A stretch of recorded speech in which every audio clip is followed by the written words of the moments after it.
Exclusive, Bill Gates negotiated $100 billion sign contact tracing deal with Democratic congressman sponsor of bill 6 months before coronavirus pandemic. The Bill and Melinda Gates Foundation helped negotiate who would score a $100 billion sign government-backed contact tracing contract in August 2019, 6 months before the pandemic arrived in the United States and 4 months before it swept through China. The shocking revelations were unveiled on the Thomas Paine podcast and the More Paine Show on Patreon by the two investigators, who blew the whistle on the massive Clinton Foundation tax fraud during a congressional hearing in 2018. John Moynihan and Larry Doyle testified in Congress, detailing the fraud and schemes utilized by the Clintons to avoid paying up to $2.5 billion in federal taxes.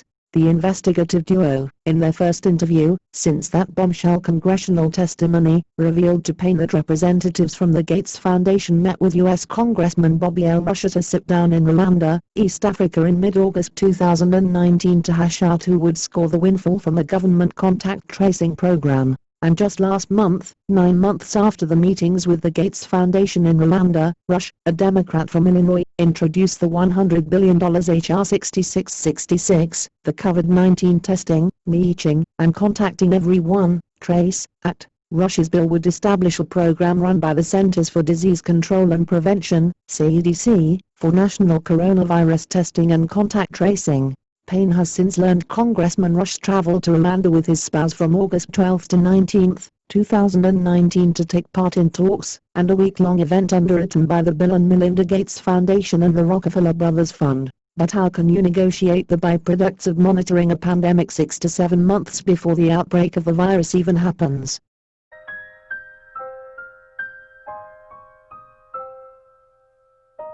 Event 201. The Johns Hopkins Center for Health Security in partnership with the World Economic Forum and the Bill and Melinda Gates Foundation hosted Event 201, a high-level pandemic exercise on October 18, 2019, in New York, New York. The exercise illustrated areas where public-private partnerships will be necessary during the response to a severe pandemic in order to diminish large-scale economic and societal consequences. Statement about nCoV and our pandemic exercise. In recent years, the world has seen a growing number of epidemic events, amounting to approximately 200 events annually. These events are increasing, and they are disruptive to health, economies, and society. Managing these events already strains global capacity, even absent a pandemic threat. Experts agree that it is only a matter of time before one of these epidemics becomes global, a pandemic with potentially catastrophic consequences. A severe pandemic, which becomes Event 201, would require reliable cooperation among several industries, national governments, and key international institutions.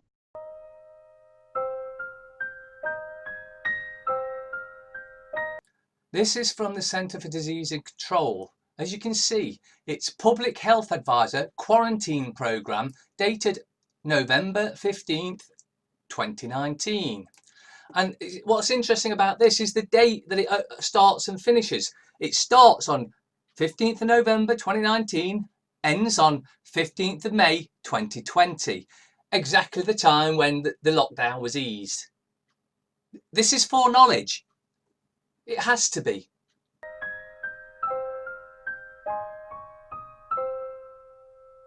Status of COVID-19. As of the 19th of March 2020, COVID-19 is no longer considered to be a high-consequence infectious disease, HCID, in the UK. The Four Nations Public Health HCID Group made an interim recommendation in January 2020 to classify COVID-19 as an HCID. This was based on consideration of the UK HCID criteria about the virus and the disease with information available during the early stages of the outbreak. Now that more is known about COVID-19, the public health bodies in the UK have reviewed the most up-to-date information about COVID-19 against the UK HCID criteria. They have determined that several features have now changed. In particular, more information is available about mortality rates, low overall, and there is now greater clinical awareness and a specific and sensitive laboratory test, the availability of which continues to increase. The Advisory Committee on Dangerous Pathogens, ACDP, is also of the opinion that COVID-19 should no longer be classified as an HCID.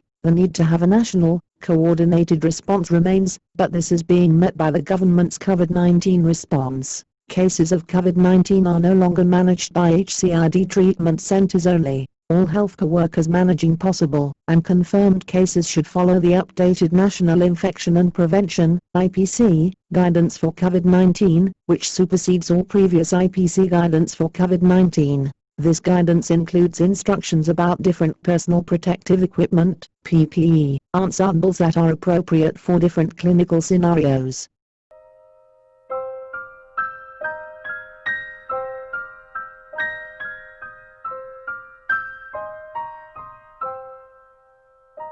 The Chinese government was the first to know of this risk to the world. And that puts a special obligation to make sure that data gets to our scientists, our professionals. This is not about retribution. This matters going forward. We're in a live exercise here. We're in a live exercise here. We're in a live exercise here to get this right. We need to make sure that even today, the data sets that are available to every country, including data sets that are available, we're in a live exercise here.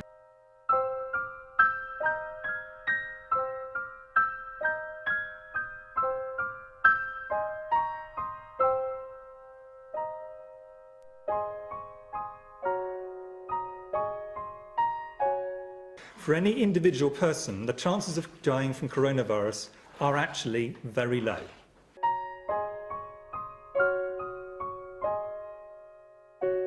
We're in a live exercise here. Some people will not get the infection.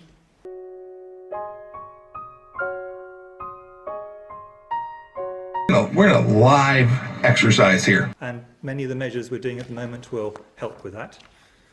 Some people will get it and will have no symptoms at all. They won't even realise they've had it.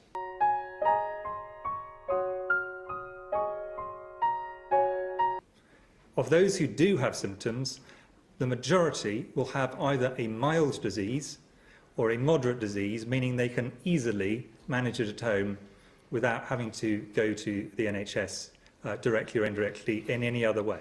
We're in a live exercise here. We're in a live exercise here. We're in a live exercise here.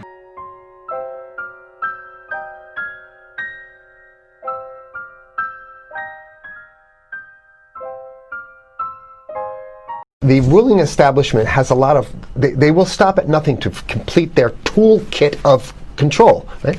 So one of the things that has been missing from the toolkit of total control has been quarantines and curfews, right? Mm-hmm. So now, welcome to the new world in America, where to get on a bus, to go through a subway station, if you think that the procedures at the TSA are onerous, right?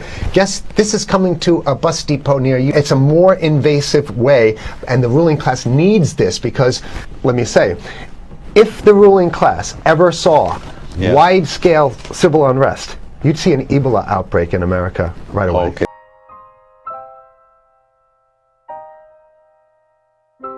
So this is, what you see is that Ebola is another tool in the toolbox of the ruling class control. Yeah, to keep down absolutely, repression. positively, 100%. This is a tool. Right. Ebola doesn't just magically start spreading. Mm-hmm. And then we have this doctors that come back here. The white people, of course, live. Mm-hmm. You know, the two whites who got it survived. All the black people that get it die. Right? It's very possible that these one of these NGOs over there is going around with a veil of Ebola or spreading it from a small plane onto villages. The point is to get hundreds of thousands of people infected with it and create the next phase of control. Now, one of the things I'd like to show to back up my my claims here. Here's a document from the Rockefeller Foundation. Rockefeller Foundation, right there. You can zoom in on that, where my finger is. It's called Scenarios for the Future International Development, the Rockefeller Foundation. All right. Okay. Let's take a look at what they're saying here. This is something like a 50, 60-page document. I'd like you to go to page 18, if you can look at this up on the internet, but I'll read it off to you. It's called lockstep, lockstep. And this is a phrase that I used right after 2001 when I saw the entire system of the United States, including the population, were in lockstep So the Congress went along, and yes, it was Osama bin Laden, and the people waved their flag and said, I hate, hate, hate, hate, and everything was in lockstep. Well, in 2010, they published this, Rockefeller Foundation, and here's what they're saying. They're saying that they call it a scenario. These are scenario narratives, and they speak about it in the past tense. So they put out this scenario, lockstep. A world of tighter, top-down government control and more authoritarian leadership with limited innovation and growing citizen pushback. Okay, I'll read a little bit of it. In 2012, the pandemic that the world had been anticipating for years, nobody was anticipating a pandemic, finally hit. Unlike 2009's H1N1, this new influenza strain originating from wild geese, they use some scenario, but this is Ebola they're talking about. Ahead. Even the most pandemic prepared nations were quickly overwhelmed when the virus streaked around the world, infecting nearly 20% of the global population and killing 8 million in just 7 months, the majority of them healthy young adults. The pandemic also had a deadly effect on economies. You can see the agenda. Just naked, raw, naked control agenda written down, and it's anybody's guess how this becomes effectuated in real life. So whether this is written specifically as marching orders or whether people take it upon themselves in the intelligence networks to say, okay, well, this has been produced, so this is the plan here. But these narratives have to be written in advance because the intelligence agencies don't know how to do these narratives. They need help. So these think tanks, they come up with these like Rand Corporation, Rockefeller Foundation. These are think tanks of death. The think tanks, they're not there to find great ways to help people. Right? Okay, the pandemic also had a deadly effect on economics. International mobility of both people and goods screeched to a halt. Which is what they want. They want a completely isolated world, right? Debilitating industries like tourism and breaking global supply chains. Well, of course they want tourism stopped because they're not in the tourism business, and they want you at home in your house in front of the TV. Then they got you because once you watch the TV, they own your soul. Even locally. Wait a second, we're on television. I mean commercial television, let's say. National. Even locally, normally bustling shops and offices sat empty for months. Okay, so I love how they talk about it in the past tense in 2010. Right? The pandemic blanketed the planet, though disproportionate numbers in Africa died. Southeast Asia and Central America, where the virus spread like wildfire. It sounds like the opening monologue of a disaster movie, right? Exactly. Now listen here's the good stuff now. But even in developed countries, containment was a challenge. Now here's this one. I love this one. The United States' initial policy of strongly discouraging, in quotation marks, strongly discouraging citizens from flying proved deadly in its leniency. So they're saying, that... No, keep going. Okay, read it. Proved deadly in its leniency. So they should have been tougher, right? Accelerating the spread of the virus, not just within the United States, but across borders. However, a few countries did fare better. China in particular. The Chinese government's quick imposition and enforcement of mandatory quarantine for all citizens, as well as its instant and near hermetic sealing off of all borders, saved millions of lives, stopping the spread of virus far earlier than in other countries. So the message is here is we have to look towards the Chinese, the oppressive totalitarian. Chinese regime as an example of what we need to be doing here. And of course, the ruling class here loves the Chinese regime because they have demonstrated to the ruling class the most efficient form of capitalism, which is authoritarian capitalism. So we have capitalism, but unfortunately we have this veil. I get it. We have this veil of democracy. This is very interesting. This is continue on. Okay. China's government was not the only one that took extreme measures to protect its citizens from risk and exposure. During the pandemic, national leaders around the world flexed their muscles, flexed their authority, and imposed airtight rules and restrictions. You can see the agenda. Okay, go. Okay. from the mandatory wearing of face masks to body temperature checks. From the mandatory wearing of face masks to body temperature checks. From the mandatory wearing of face masks to body temperature checks at the entries to communal spaces like That's what's happening right now. trained, yeah, but soon it's going to be like body, It'll be at the subway. yeah, Is well, that what you're saying? We'll be going through this in the sub to get on the buses and the subway, absolutely, things like that. positively. And what this means though is don't think about having a cigarette, a joint on you, or I mean, basically you can't. This is a dragnet for everything. So if in order for you, in other words, just like with stop and frisk, this is ultimate stop and frisk. this is the ultimate cavity stop and frisk, cavity search kind of thing. All right. So during the pandemic, national leaders around the world flex their authority. They're now there's some good stuff. Listen to this. And even supermarkets, they want body checks at supermarkets. Okay, so basically what they're saying is they're building a system where every move you make, you got to go through them. You can't get food. Well, how about if you go to the farmer's market? Right. Here's the good stuff now. I mean, it just keeps getting better. Even after the pandemic faded, this more authoritarian control and oversight of citizens and their activities stuck. And even intensified. That's the whole point. So they're going to get rid of. Did that happen already with 9/11? Of course. 9/11 was how many? 14 years ago, and we still have all these draconian rules. So they're going to put the body cavity USA searches Patriot in. and all That's right. that. So in order to get to the supermarket, you got to have a body cavity search, and then when there's no more Ebola, well, you know what? We kind of like this way because we have an complete infrastructure of a control grid. In order to protect themselves from the spread of increasingly global problems, from pandemics and national terrorism to environmental crisis and rising poverty, leaders around the world took a firmer grip on power. Well, what the hell would rising poverty have anything to do with imposing strict citizen controls with face masks? So they're very sloppy stuff here. At first, the notion of a more controlled world gained wide acceptance and approval. I'm sorry. Nobody likes this stuff. They're just saying it.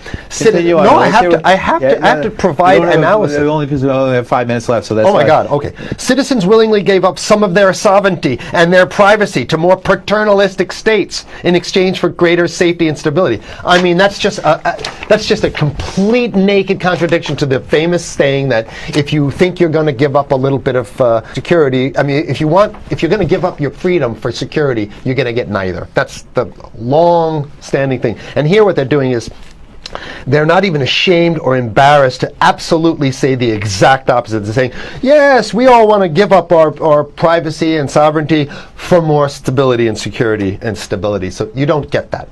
When you give it up like that, you get the shaft. Can you show us the cover again of what you were just reading? One more time, and then I have two more documents. Right, this is what we were reading here, and just zoom in a little bit so folks can see it. He'll zoom in, don't worry, you can relax. All right. And scenarios for the future of technology and international development. Okay, now I have two more documents. Keep it zoomed. We have the National Security Memorandum of December 10th, 1974. This is Henry Kissinger's brainchild. The National Security Memorandum number 200. You can look that up on your internet. I'll summarize it. He says that there's too many people, we got to get rid of the population. So to answer your question. Oh, from earlier. Yeah, he says, he used the word depopulation, which is different. Depopulation means killing people that already exist, and it's to get the minerals, because we need the minerals. And here's another one. The CDC has a patent on Ebola. They patented it. Yeah? Right. So basically, if you want to get a cure for your Ebola, you got to go. It says it right up here, right? It says human Ebola virus species and compositions and methods thereof, and it's a patent. It's a patent. They patented the main strain plus something like 17 other strains of it. So they own it now, and I don't know how exactly you can own that, but apparently they've done the same thing. Yeah, I didn't think you could own a natural. Yeah, you can.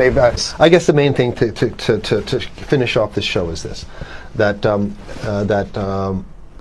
they want to get more control, more and it's going to be curfews and quarantines. So what I'm saying is that unless the American people start to get some new way to revolt, a new way to organize, new way to protest, unless we can break through the apathy, because that's what we have here, then it's going to be a slave state here. The ruling class doesn't seem to have too much resistance. They're getting everything on their Christmas shopping list, and they've been wanting quarantines and curfews for a long time. Now they got it.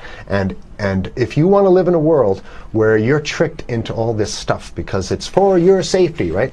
And if you want to have a probe and make sure you got to check your pockets, make sure you don't have anything incriminating on you before you go out, and when you step out of your house, you want some police there to monitor and see what you're doing. If that's the world you want to live in, be apathetic, don't do anything. You're going to get that world very soon. It's coming your way, definitely. Yeah. So what should people do? What's the hope? You have 30 seconds. To wake up, learn about it, and go fight these bastards in Washington. They're easy to beat. If we can just organize, we can beat them. It's simple. They're weak, and there's so few of them.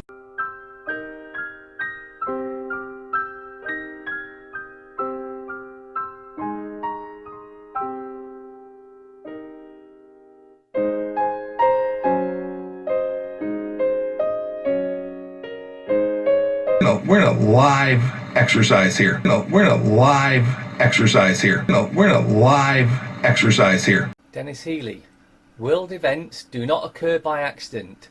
They are made to happen, whether it is to do with national issues or commerce, and most of them are staged and managed by those who hold the purse strings. We're in a live exercise here. We're in a live exercise here. We're in a live exercise here.